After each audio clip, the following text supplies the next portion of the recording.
My name is Chloe. I'm 28 years old. I'm a graphic designer. I live in Portland, Oregon, which is exactly 2,800 miles from the small Ohio town where I grew up. I moved here 7 years ago. For college. For distance. Because I couldn't stay in a house where I was always the punchline, never the punch. And now I'm getting married. To a man named Jake. He's 31. He's an architect. He has kind eyes and a laugh that starts in his chest and shakes his whole body. He's the first person who ever made me feel like I wasn't broken. But my parents don't like him. They say he's not good enough. They say he's after our money. They say he's taking you away from us. They don't say these things to my face. They say them behind my back. To each other. To relatives. To anyone who'll listen. I thought I'd protected Jake from them. I thought I'd kept him far enough away that their poison couldn't reach him. I was wrong. Welcome back to Gentle Drama. Get comfortable. Grab your coffee. The people in this story had every chance to do the right thing. They just didn't. Drop a comment and tell us, what city are you watching from, and how old are you? And be sure to subscribe. You're not going to believe what happens at this rehearsal dinner. Let me tell you about my family. My father, Richard, 58, a man who measures worth in dollars and obedience. He spent his career as a regional manager for a manufacturing company. Not rich, not poor, just comfortable enough to look down on people who had less. My mother, Patricia, 56, a woman who believes that appearances are the only thing that matters. She decorates the house for every holiday. She hosts dinner parties with charcuterie boards and candles. She smiles at you while she's stabbing you in the back. And then there's me, an only child. Or so I thought. For 28 years, I believed I was alone. No siblings. No cousins nearby. Just me and my parents, and the endless silence of a house where love was conditional and attention was scarce. I didn't know about her. The sister. The one they erased. I didn't know she existed until she walked into the rehearsal dinner and changed everything. I met Jake 3 years ago. At a coffee shop. He was reading a book about Frank Lloyd Wright. I was sketching in a notebook. He asked what I was drawing. I showed him. He said it was beautiful. You're beautiful, he said. Then he turned red. I mean, the drawing is beautiful. You're also beautiful. I'm going to stop talking now. I laughed. The first real laugh in months. We talked for 2 hours. About architecture. About art. About the places we wanted to go and the people we wanted to be. When I left, he asked for my number. I gave it to him. That was 3 years ago. 3 years of dinners and road trips and arguments about whose turn it was to do the dishes. 3 years of learning to trust someone. 3 years of believing that maybe, just maybe, I deserved to be happy. He proposed 6 months ago. On the beach. At sunset. With a ring that was too expensive and a speech that made me cry. I said yes. Then I called my parents. If you've made it this far, you can probably feel what's coming. Before things get real, do me a favor. Hit that subscribe button and drop a like. I promise you, you do not want to miss what happens when the truth walks through that door. Let's keep going. My parents didn't want to come to the wedding. It's too far, my mother said. We don't know this man, my father said. You've met him, I said. 4 times. That's not enough. I stopped arguing. I stopped trying to convince them. I just sent the invitation and waited. They RSVP'd yes. Probably because they didn't want to explain to their friends why they missed their only daughter's wedding. I should have known they would try something. I should have known they couldn't let me be happy without ruining it. But I didn't. Because I wanted to believe they'd changed. I wanted to believe that my wedding would be different. That they would see how happy I was and finally love me the way I needed. I was wrong. The phone call came 3 weeks before the wedding. Jake was at work. I was at home, trying on my dress for the 100th time, when my phone buzzed. My mother. Chloe, we need to talk to you about something. It's important. What is it? Not over the phone. Can you come home? Just for a weekend? Mom. The wedding is in 3 weeks. I don't have time to fly to Ohio. This is important. It's about Jake. What about Jake? Just come home. Both of you. We'll explain everything. I didn't go. I should have. But I didn't. Because I had a dress fitting. A cake tasting. 1,000 last-minute details that needed my attention. I told myself it could wait, that they were just being dramatic, that they'd get over whatever it was. They didn't get over it. They went around me. The rehearsal dinner was at a restaurant in Portland. A beautiful place. Exposed brick. String lights. Long tables with white linens and candles. Our closest friends were there. My bridesmaids. Jake's groomsmen. His parents, who had driven from Seattle to be with us. My parents arrived late. Of course they did. My mother was wearing a white dress. Of course she was. "You look beautiful," she said, hugging me. "I hope you're not upset about the dress. It's cream, not white." It was white. I didn't argue. I didn't want to give her the satisfaction. Jake was in the corner, talking to his father. He looked happy, relaxed, like the weight of the wedding was finally lifting. I walked over to him. "My parents are here." I saw. "My mother is wearing white." I noticed. "She's going to do something, Jake. I can feel it." He took my hand. "Whatever happens, we're in this together. They can't hurt us." I wanted to believe him, but I'd been hurt by them before, and I knew how creative they could be. If you've made it this far, you're one of the few. Most people would have stopped by now, but you stayed. That tells me something about you. Hit that subscribe button and drop a like. What comes next? You don't want to miss it. Dinner was awkward. Small talk. Stilted conversations. My mother complimenting the flowers while looking at me like I'd made a terrible mistake. Jake's mother tried to engage mine in conversation. "So, Patricia, tell me about Chloe as a child." My mother smiled. She was independent, always on her own. Even when she was little, she didn't want us around. "That's funny," I said. "I remember begging you to come to my school plays." "You're misremembering." "I'm not." My father cleared his throat. "Now isn't the time for this." "When is the time, Dad? You've never wanted to talk about anything real." Jake squeezed my hand under the table. My mother changed the subject. Asked about Jake's job. Asked about his parents' house. Asked about the honeymoon. The conversation moved on, but the tension didn't.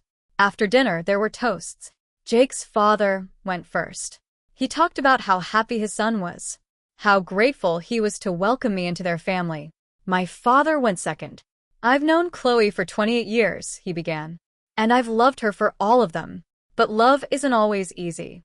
Sometimes love means telling the truth, even when the truth is hard." I felt my stomach drop. Chloe has made mistakes. We all have. But some mistakes are bigger than others. And when you're about to marry someone, you deserve to know the whole truth about who they are. "Dad, what are you doing?" He ignored me, looked at Jake. "Did Chloe ever tell you about the baby?" The room went silent. "What baby?" Jake asked. "The baby she had when she was 16. The one she gave up. The one she never told you about." I stood up. "That's not true." "It is true," my mother said. "We have the paperwork. We have the records. We've been keeping this secret for years, but we couldn't let you marry her without knowing." "There is no baby. I never had a baby. I was never pregnant." "That's what you want us to believe," my father said. "But we have proof." Jake was looking at me. His face was unreadable. "Chloe, is this true?" "No." "It's not true. They're lying." "Why would they lie?" "Because they don't want us to get married. Because they want to control me. Because they're toxic and cruel, and they've always hated anyone who makes me happy." My mother started crying. "See? This is what she does. She twists everything. She makes us look like the bad guys."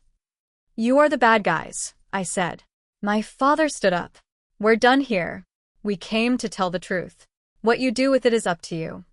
He and my mother walked out. The door closed behind them. The room was frozen. Jake didn't say anything. He just sat there, staring at the door. "Jake," I said. "I need a minute. You can't believe them. You know me. You know I wouldn't lie about something like this." "I don't know what to believe." He stood up, walked to the bar, ordered a drink. I sat down. My bridesmaids were looking at me. His groomsmen were looking at me. His parents were looking at me. "I didn't have a baby," I said.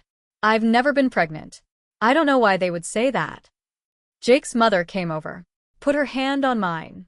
"We believe you, sweetheart." "Thank you." But you need to talk to Jake. He's confused. He's scared. He doesn't know who to trust. I looked at him, standing at the bar, his back to me. He looked so alone. If you've made it this far, you're one of the rare ones. 94% of people scroll past without subscribing, but you stayed. That tells me something about you. Hit subscribe, because what comes next? You deserve to see what happens when the sister they erased walks through that door. I walked to the bar, stood next to Jake. Talk to me. I don't know what to say. Say you believe me. I want to. But why would your parents make up something like that? Because they're cruel. Because they've been doing this my whole life. Because they can't stand to see me happy. That seems extreme. You don't know them. He turned to look at me. You're right. I don't. Because you never introduced me. You never let me get close to them. You kept me away. Stop them from lying to your fiancé. They've done this before. They told my adoptive parents that I was a troubled child. That I had problems. That I wasn't worth keeping. She looked at Jake. At his parents. At everyone. Chloe never had a baby. That's a lie. But they did have a baby. They had me. And they threw me away like I was nothing. Here's something I learned in the moments after Madeline walked through that door. The truth doesn't set you free. Not at first.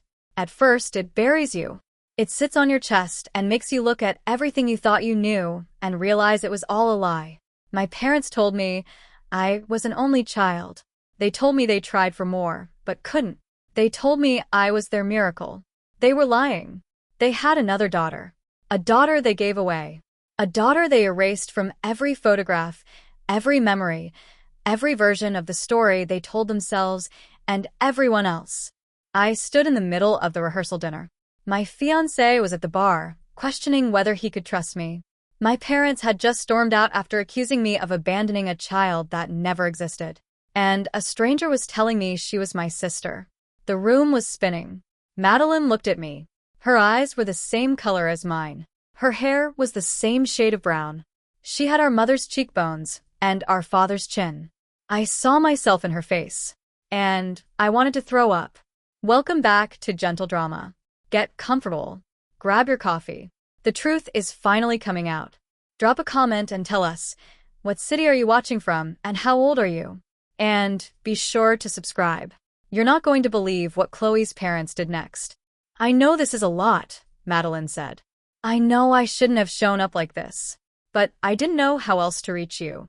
How did you find me? 23andMe. I took the test a few years ago, looking for biological relatives. You popped up as a close match. Sibling level. I never took a 23andMe test. You didn't have to. One of our cousins did. The system connected us through them. I've known about you for 2 years. 2 years. She'd known about me for 2 years, and I'd known nothing about her. Why didn't you contact me sooner? I was scared. I didn't know if you'd want to know me. I didn't know if you even knew I existed. I didn't. I figured that out. When I saw your parents' names on the match, I started digging.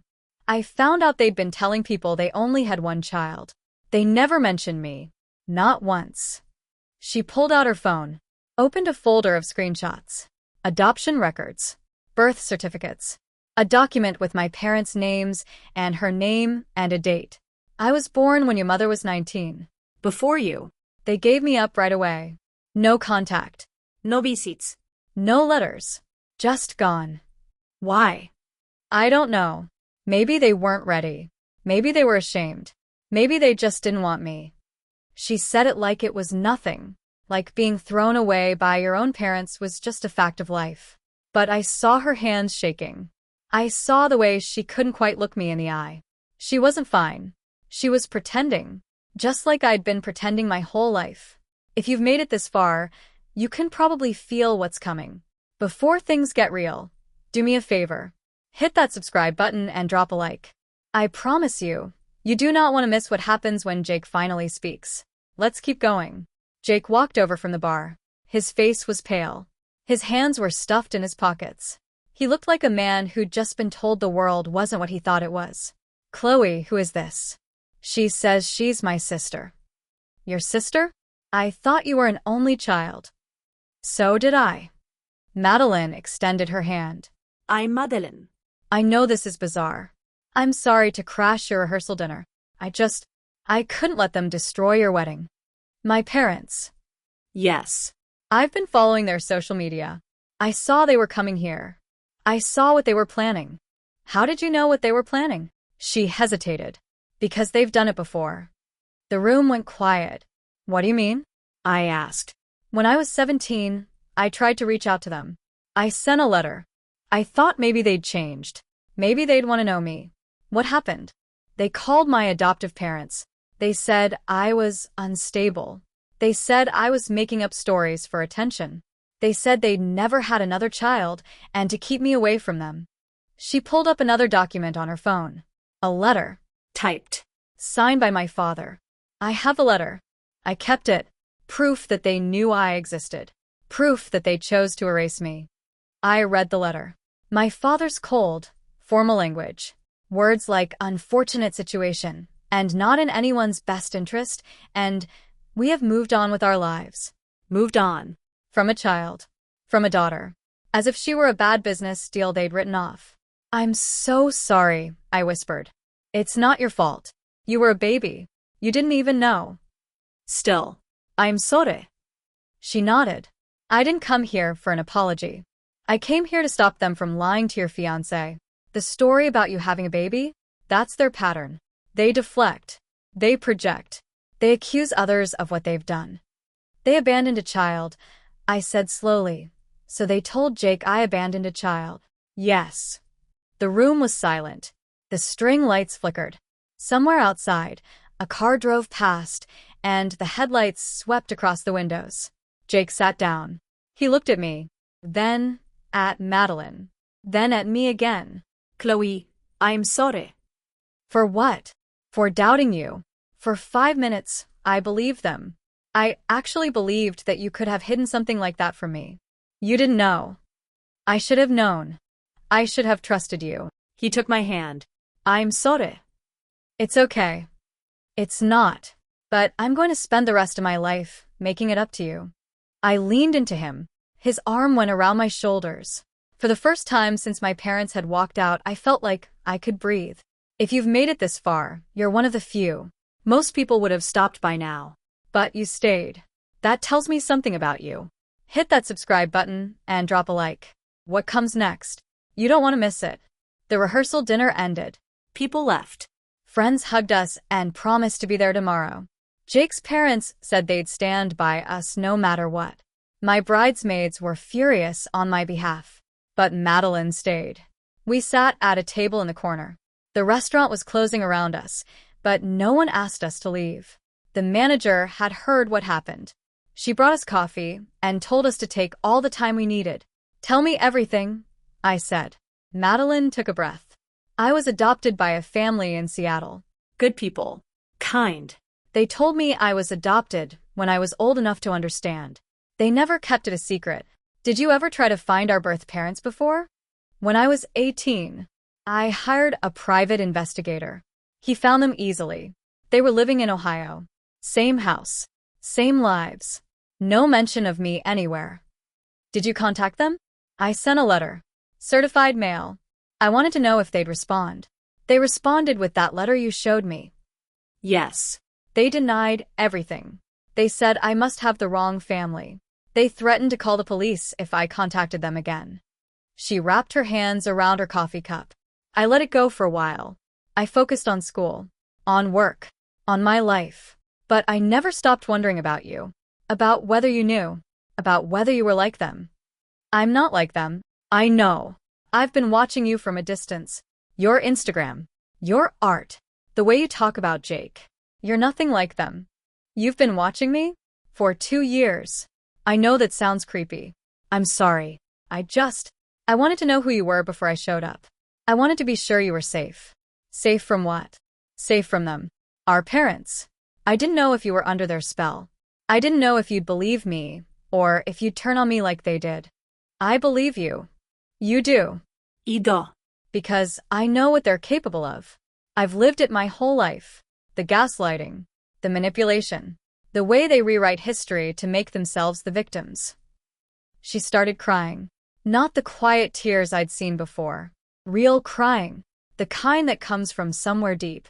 I've been alone for so long, she said. I didn't think anyone would ever believe me. I reached across the table and took her hand. You're not alone anymore. All right, this is the moment everything changes.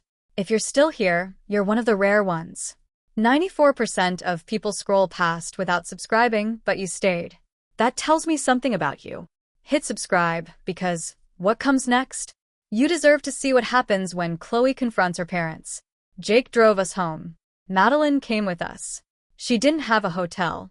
She'd driven straight from Seattle, hoping to catch my parents before they could do any damage. She slept on our couch. I gave her a blanket and a pillow and a t-shirt to sleep in. Thank you, she said. Thank you. For coming. For telling the truth. For saving my wedding. I didn't do it for the wedding. I did it for you. For us. I hugged her. She felt thin. Fragile. Like she'd been carrying something heavy for a very long time. Good night, Madeline. Good night, Chloe. I went to bed. Jake was already there, staring at the ceiling. Are you okay? I asked. I'm trying to understand how parents could do that. To you, to her. To both of you. They're broken, Jake. They've always been broken. I just didn't know how broken until tonight. What are you going to do? Tomorrow, I'm going to marry you. And then I'm going to figure out how to have a sister. He smiled. I like that plan. He turned off the light. I lay in the dark, listening to the house settle. Somewhere in the living room, my sister was sleeping on my couch. My sister. I had a sister. And my parents had lied about her for 30 years. The next morning, my phone buzzed. A text from my mother. We hope you've come to your senses. We'll be at the wedding at 2 o'clock. Unless you'd rather we didn't come. I stared at the message. She wasn't sorry. She wasn't ashamed. She was testing me. Seeing if I would beg them to stay. I typed back. Don't come. You're not welcome. You don't mean that. Ida. I know about Madeline. I know you lied about her. I know you lied about me. I know everything. Silence. Then, we'll talk about this after the wedding. No. We won't. You're not coming to the wedding. You're not coming to my life. You're done. She didn't respond. My father tried calling. I didn't answer. He left a voicemail. Chloe, you're making a mistake. That woman is not your sister. She's a liar. She's been stalking our family for years. We have a restraining order. We can prove it. A restraining order. Against their own daughter. The one they threw away. I saved the voicemail. Then I blocked his number. Madeline woke up while I was making coffee. She looked different in the morning light. Softer. More like me. Did they call? She asked. My father left a voicemail. He said you're a liar and they have a restraining order against you. They don't. They've been saying that for years. It's never been true. I know. I handed her a cup of coffee. She wrapped her hands around it. What happens now? She asked. Now I get married. And then we figure out the rest. Together? Together. She smiled. A real smile. The first one I'd seen. The wedding was at 2 p.m. The same place we'd planned for months. A garden venue. Flowers everywhere. A string quartet playing music that made everyone cry. My parents didn't come. I checked the door a few times, half expecting them to burst in and cause a scene. They didn't. Maybe they were embarrassed. Maybe they were scared. Maybe they were already planning their next move. I didn't care. Because I was walking down the aisle toward a man who loved me, and my sister was standing among the guests, watching me with tears in her eyes. Jake was waiting at the altar. He looked handsome in his gray suit. His hands were shaking. You look beautiful, he whispered when I reached him. You look nervous. I'm terrified. But in a good way. The minister spoke. We exchanged vows. We exchanged rings. We kissed. And then we were married. The reception was loud. Dancing. Toasts. Cake that was too sweet and champagne that was too expensive. Madeline stayed in the corner at first. Watching. Waiting. Like she wasn't sure if she belonged. I walked over to her. Come dance with me. I don't know how. Neither do I. That's never stopped me before. I pulled her onto the dance floor. We moved awkwardly. Stepped on each other's feet. Laughed so hard we cried. Jake came over and joined us. His parents joined us. My friends joined us. We were a family. A strange, broken, beautiful family. And for the first time in my life, I felt whole. Here's something I learned in the weeks after my wedding. Family is not about blood. It's not about who shares your DNA or who shows up in old photographs or who has the same last name as you. Family is about who shows up, who stands beside you when everyone else walks away, who tells you the truth, even when it's painful, who loves you without conditions or fine print. My parents gave me life. They gave me food and shelter and an education. They gave me the bare minimum required by law and called it love. But they also lied. They manipulated. They erased an entire person from existence because she was inconvenient. My sister, Madeline, showed up to a rehearsal dinner she wasn't invited to, risked being rejected or humiliated, and told the truth. She didn't have to. She could have stayed quiet. She could have watched from a distance, like she'd been doing for 2 years. But she didn't. She came. She told the truth. And she saved my marriage before it even started. That's family. Welcome back to Gentle Drama. Get comfortable. Grab your coffee. This is the final chapter of Chloe's story. Drop a comment and tell us, what city are you watching from, and how old are you? And be sure to subscribe. You're not going to want to miss how this ends. The honeymoon was a week in Hawaii. Jake and I spent most of it in bed or on the beach. We didn't talk about my parents. We didn't talk about Madeline. We didn't talk about the trial that was already brewing back home. We just were. Happy. Free. In love. But real life was waiting. Our flight landed on a Sunday. My phone exploded as soon as I turned it on. 47 messages. Most of them from people I hadn't talked to in years. Cousins. Aunts. Family friends. The subject line was always the same. Did you see what your parents did? I opened my email. My mother had sent a mass email to everyone in our extended family. Dear family, as many of you know, we recently attended our daughter Chloe's wedding. It was a difficult experience. Our daughter has chosen to believe the lies of a stranger who claims to be her long-lost sister. We want to set the record straight. We have never abandoned any child. We have never lied about our family. The woman calling herself Madeline is a fraud. She has been harassing our family for years. We have documentation. We ask that you keep our family in your prayers as we navigate this difficult time. With love, Richard and Patricia. I read the email 3 times. Documentation. They always claimed to have documentation, but they never showed it because it didn't exist. I forwarded the email to Madeline. She called me within minutes. I saw it. I'm so sorry. Don't be. I've been dealing with their lies for years. This is just more of the same. What are you going to do? What I should have done a long time ago. I'm going to hire a lawyer, and I'm going to sue them for defamation. If you've made it this far, you can probably feel what's coming. Before things get real, do me a favor. Hit that subscribe button and drop a like. I promise you, you do not want to miss what happens when the truth comes out in court. Let's keep going. The lawsuit made local news. Not national. Just a small article in the Ohio paper. Adopted woman sues birth parents for defamation. The comments were brutal. Some people sided with my parents. Parents have the right to privacy. Some people sided with Madeline. You can't erase a child. I stayed out of it. At first. Then my parents called a press conference. Yes. A press conference. Outside their house.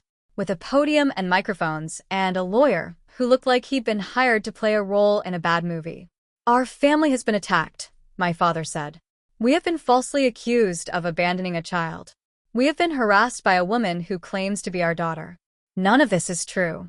Do you have proof? A reporter asked. We have documentation. We have a restraining order.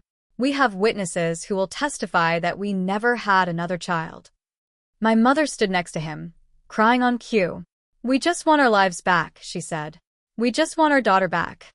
Chloe, if you're watching, please come home. We love you. We forgive you. Forgive me. They were asking for forgiveness, as if I were the one who had done something wrong. I turned off the TV. Jake was sitting next to me. They're good at this, he said. They've had decades of practice. What are you going to do? I'm going to testify. For Madeline. Are you sure? I've never been more sure of anything. All right, this is the moment everything changes. If you're still here, you're one of the rare ones. 94% of people scroll past without subscribing, but you stayed. That tells me something about you. Hit subscribe, because what comes next? You deserve to see what happens when Chloe takes the stand. The trial was 6 months after the wedding. A small courtroom in Ohio. Wood panels. Fluorescent lights.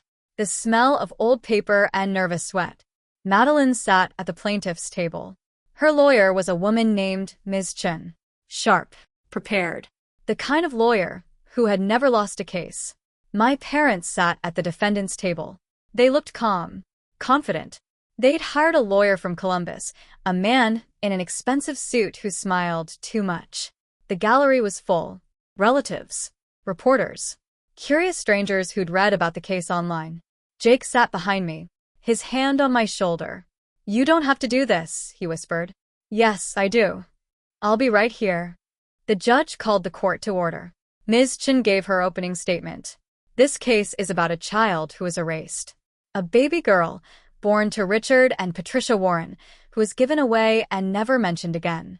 When she tried to reconnect as an adult, her birth parents denied her existence. They called her a liar. They said she was unstable. They tried to destroy her reputation to protect their own. My parents' lawyer stood up. This case is about a family's right to privacy. My clients have never denied that they had a child they placed for adoption. What they deny is that they have harassed or defamed the plaintiff. They have simply tried to protect themselves from someone who refuses to leave them alone. The judge looked at the jury. "You may call your first witness." Ms. Chun stood up. "The plaintiff calls Chloe Warren." I walked to the stand. My legs were shaking. The bailiff held up a Bible. "Do you swear to tell the truth, the whole truth, and nothing but the truth, so help you God?" I do. I sat down. The microphone was adjusted. The lights were bright. "Ms. Warren," Ms. Chin began, "please state your relationship to the parties in this case." "Richard and Patricia Warren are my parents. Madeline is my sister." "When did you first learn that you had a sister?" "At my rehearsal dinner, the night before my wedding." "And how did you learn this?" She walked into the restaurant and introduced herself. "Before that night, had your parents ever mentioned Madeline?" "Never. They told me I was an only child." "Did they ever show you any documentation of another child?" No. "Did they ever mention that they had placed a child for adoption?" "Never." Ms. Chin nodded. "Your witness." My parents' lawyer stood up. He adjusted his tie, smiled at me like we were old friends. "Ms. Warren, isn't it true that your relationship with your parents has been strained for years?" "Yes." "Isn't it true that you've been looking for a reason to cut them out of your life?" "That's not true. I invited them to my wedding. They came. They tried to ruin it. They tried to protect you from someone they believed was dangerous. They lied about me. They told my fiancé I had abandoned a child. That never happened. But you can't prove that, can you? You can't prove a negative. You can't prove something didn't happen." He smiled. "So, you have no evidence that my clients defamed you?" "I have witnesses. People at the rehearsal dinner heard them say it. And those witnesses will testify. But right now, I'm asking you about your sister. Isn't it true that you've only known her for 6 months?" "Yes." "Isn't it true that you don't really know her?" "I know her better than I know my parents." The courtroom went quiet. What do you mean by that? "I mean my parents lied to me my whole life. About themselves. About each other. About me. Madeline has never lied to me. Not once." My parents' lawyer glanced at the jury, then back at me. "No further questions. If you've made it this far, you're one of the few. Most people would have stopped by now. But you stayed. That tells me something about you. Hit that subscribe button and drop a like. What comes next? You don't want to miss it." The trial lasted 3 days. More witnesses. More testimony. More lies and half-truths and carefully staged tears. But the moment everyone was waiting for came on the second day. Ms. Chen called my mother to the stand. "Mrs. Warren, did you give birth to a daughter on May 15, 1992? My mother's face was pale. "I don't recall." "You don't recall giving birth?" "It was a long time ago." 30 years is a long time. but most women remember giving birth. My mother looked at her lawyer. He nodded. Yes, she said. I had a daughter. I gave her up for adoption. And did you ever tell your daughter Chloe about this child? No. Why not? We didn't think it was relevant. You didn't think your daughter, knowing she had a sister, was relevant? We wanted to protect her. From the pain. From the confusion. So you lied to her for 28 years. We didn't lie. We just omitted. Ms. Chun turned to the jury. And when that child grew up and tried to contact you, you told her she was lying.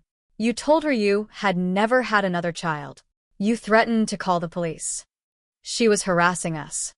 She was trying to meet her birth family. We didn't want to meet her. Because she was inconvenient. My mother didn't answer. Ms. Chun walked back to the plaintiff's table. No further questions. My parents' lawyer tried to salvage it. He asked my mother about her emotions. About the difficulty of placing a child for adoption. About the pain she'd carried for years. But the damage was done. The jury had seen her. They'd heard her say she didn't remember giving birth. They'd seen her flinch when Ms. Chun said the word inconvenient. They knew, all right, this is the moment everything changes. If you're still here, you're one of the rare ones. 94% of people scroll past without subscribing, but you stayed. That tells me something about you. Hit subscribe, because what comes next? You deserve to see the verdict. The jury deliberated for 4 hours. Jake and I sat in the hallway. Madeline sat across from us, her hands folded in her lap. She looked calm, but I could see her bouncing her knee. Whatever happens, I said, you're my sister. That's not going to change. Even if we lose? Even if we lose. She smiled. I never had anyone say that to me before. Get used to it.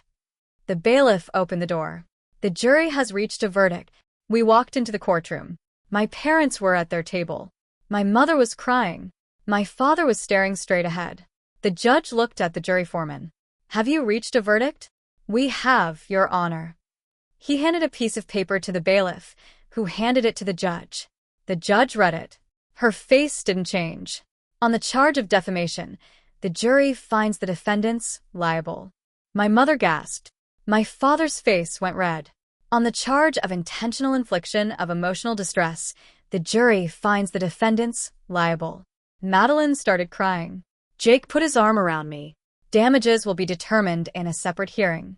This court is adjourned. The judge stood up. The courtroom erupted. Reporters rushed toward my parents. Their lawyer was already packing his bag. My mother was sobbing. My father was yelling. I didn't watch. I turned to Madeline and hugged her. We won, I said. We won. She was shaking.